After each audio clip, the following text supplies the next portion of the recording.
How easy is it to get up in the morning when you know you're not doing all that it takes? It's not very easy at all. You can just lay there awake thinking, oh, what's a few more minutes in bed? It won't matter much anyway. Wrong. It does matter. It will matter. Now, how easy is it to get up in the morning when you're pouring it on, doing the best you can, anxious to get going, make progress toward your dreams?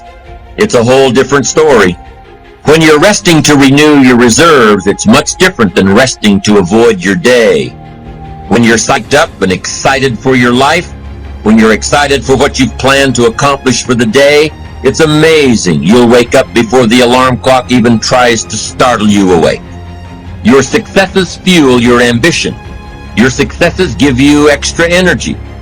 Your successes pave the way for more successes. It's the snowball effect. With one success, you're excited to meet another, and another, and another. And pretty soon, the disciplines that were so difficult in the beginning, the disciplines that got you going, are now part of your philosophy. How do you know when you're successful? Do you have to be a millionaire? No. All we ask of you is that you earn all you possibly can. If you earn $10,000 a year and that's the best you can do, that's enough. God and everything else will see to it that you're okay. The key is to just do the best you can. If it's $10,000 a year, wonderful. If it's $100,000 a year, wonderful. If it's $1 million a year, wonderful. It doesn't matter $10,000 a year or $1 million a year. It doesn't matter as long as you've done the best you possibly can. Earn the most you possibly can. Be the most you possibly can. And here's why. The essence of life is growth. The essence of life is growth, to do the best you can. And here's what's interesting. Humans are the only life form that will do less than they possibly can. Humans are the only life form that will settle for less. Every other life form except human beings strive to its maximum capacity. How tall will a tree grow? Approximately as tall as it possibly can. You never heard of a tree growing half as high as it could. No, trees don't grow half. Trees send their roots down as deep as possible, stretch their limbs up as high as possible, produce every leaf possible and every fruit possible. As a matter of fact, you never heard of a human physically growing half. We keep growing until we're done.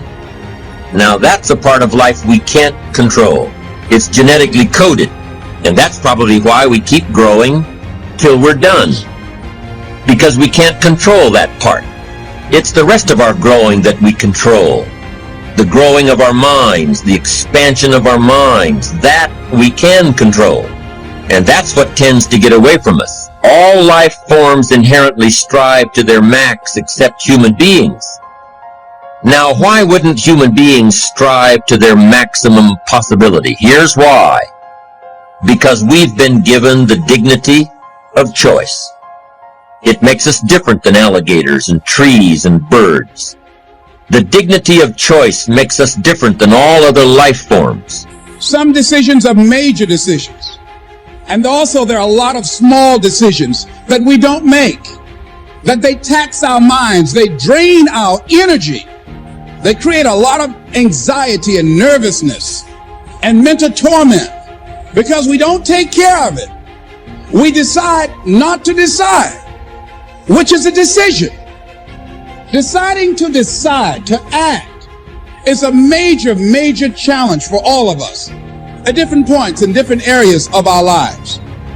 And there are things that happen to us along the way, experiences that we have, that prevent us from working through the mental block of acting. People predict that the friend they have now is the friend they'll have in 10 years. The vacation they most enjoy now is the one they'll enjoy in 10 years. And yet, people who are 10 years older all say, that's really change. Does any of this matter? Is this just a form of misprediction that doesn't have consequences? No, it matters quite a bit, and I'll give you an example of why. It bedevils our decision-making in important ways. Bring to mind right now for yourself your favorite musician today and your favorite musician 10 years ago. I put mine up on the screen to help you along. Now, we asked people to predict for us, to tell us how much money they would pay right now to see their current favorite musician perform in concert 10 years from now. And on average, people said they would pay $129 for that ticket. And yet, when we asked them how much they would pay to see the person who was their favorite 10 years ago perform today, they say only $80. Now, in a perfectly rational world, these should be the same number, but we overpay for the opportunity to indulge our current preferences because we overestimate their stability. Why does this happen? We're not entirely sure, but it probably has to do with the ease of remembering versus the difficulty of imagining. Most of us can remember who we were 10 years ago, but we find it hard to imagine who we're going to be. And then we mistakenly think that because it's hard to imagine, it's not likely to happen. Sorry, when people say, I can't imagine that, they're usually talking about their own lack of imagination and not about the unlikelihood of the event that they're describing. The bottom line is, time is a powerful force. It transforms our preferences, it reshapes our values, it alters our personalities. We seem to appreciate this fact, but only in retrospect. Only when we look backwards do we realize how much change happens in a decade. It's as if, for most of us, the present is a magic time. It's a watershed on the timeline. It's the moment at which we finally become ourselves. Human beings are works in progress that mistakenly think they're finished. The person you are right now is as transient, as fleeting, and as temporary as all the people you've ever been. The one constant in our life is change. Of doing those things that we know we ought to do. And so what I want you to think about is, what is there that you know you need to do, that you want to do this, but for some reason or another, you've been holding back. For some reason or another, you just have not been able to gather your nerves or be able to work through the procrastinating or putting it off or justifying or blaming. Some reason or another, you just haven't done it. And you know you ought to do this. You really want to do this, but you don't know why you haven't done it. We know that this is not easy, because in order to begin to reinvent your life, you've got to make a conscious, deliberate, determined effort. That you really got to put all of yourself into it. It's very challenging to act, to do those things. There are times when you're looking at it and you say, I know I need to do this, but I don't feel like it. See, life also are things that can inspire us to act. See, we don't have the courage, and that's what it takes, courage. It takes guts to do that which you know you need to do. If you don't have the courage to act, life many times will move on you and make you act. I don't want to do it. I know I need to do it, yet leave me alone. No, I don't want to do it. So what do we do? What are those things that cause us to do like that? I think that among the things that prevent us from acting is the fear of failure. And if you've already failed, you don't want to fail again. The pain of that, the disappointment, the fear of loss is another thing. Because many times when we do those things that we know we need to do, we feel that we might lose somebody that we love very much and care about. We don't want to hurt anybody. Many of us don't act because we want other people's approval. We want everybody to like us and to accept us. And that's not possible. Many of us don't do the things that we want to do and don't act because of lack of self-confidence. We don't believe enough in ourselves. Strongly that we are who we choose to be.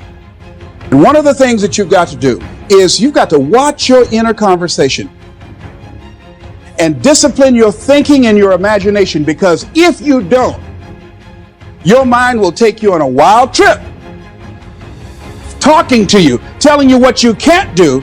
Part of what you've got to do is be your own motivator.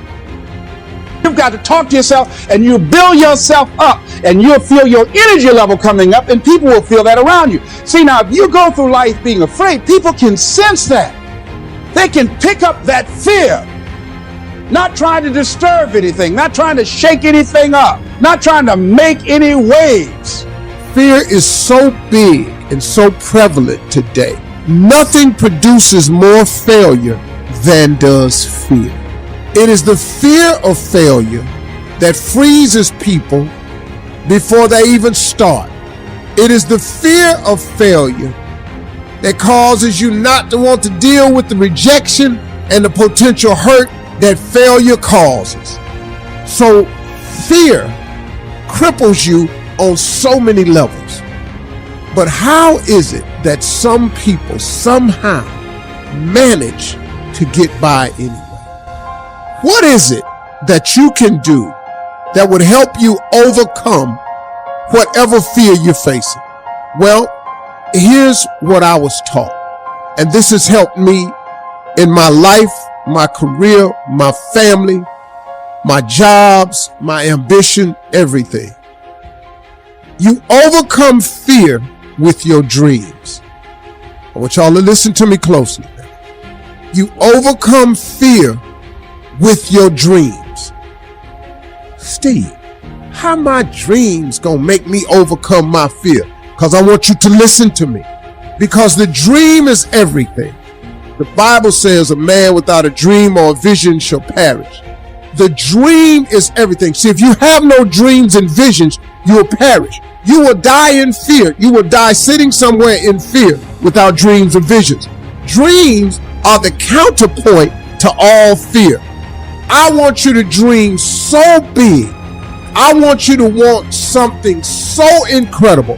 I want you to dream of having something that's so spectacular that if it doesn't happen, you would be miserable. Man, if I don't make this dream come true, I'm going to be miserable. I want you to dream so big that not reaching your dreams is unacceptable. It's the magic of risking everything for a dream that nobody sees but you. Beyond this place of wrath and tears looms but the shadow of the shade. Yet the menace of the years finds and shall find me unafraid. Matters not how straight the gate, how punishment charged the scroll. I am the master of my fate. I am the captain. I have to remind myself that some birds aren't meant to be caged. Their feathers are just too bright. And when they fly away, the part of you that knows it was a sin to lock them up does rejoice. Let me tell you about a voice. The one that whispers. It tells me what's right and what's not, when to leave and where to go. It's not Shakespeare. It does not speak in memorable lines. My inner voice always gives it to me straight. Tells me who my real friends are. When to say yes, when to say no. Whether the person sitting next to me is the one I'll be spending the rest of my life with.